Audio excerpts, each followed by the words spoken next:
Hello, I'm Dr. Annadale, and here are 7 tips for improving your college writing.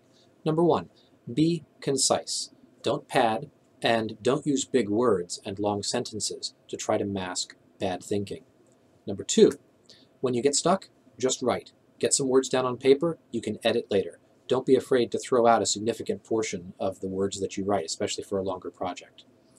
Number 3, assert your claims directly and in your own voice.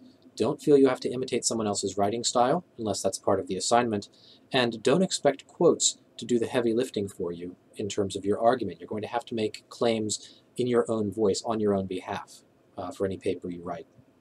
Number 4, don't overqualify. Avoid evasive weasel claims, like trying to get credit for saying something without actually committing yourself to saying it. Weasel talk generates immediate suspicion in the reader. Also under this heading, avoid qualifiers like mostly, seems to be, or could be called, unless they're truly necessary.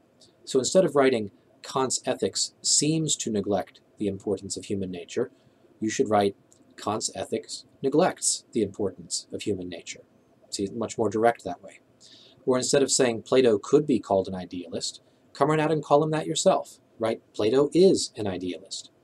If you find that you cannot defend the less qualified claim, then you should rethink your argument strategy. Tip 5, avoid the passive voice. Use language to describe action, not things happening. Number 6, use a professional tone in your writing. Avoid slang and casual figures of speech. Avoid abusing a person or position as difficult to understand. Criticize ideas, not people. And avoid outrageous or offensive examples unless they are both relevant and necessary.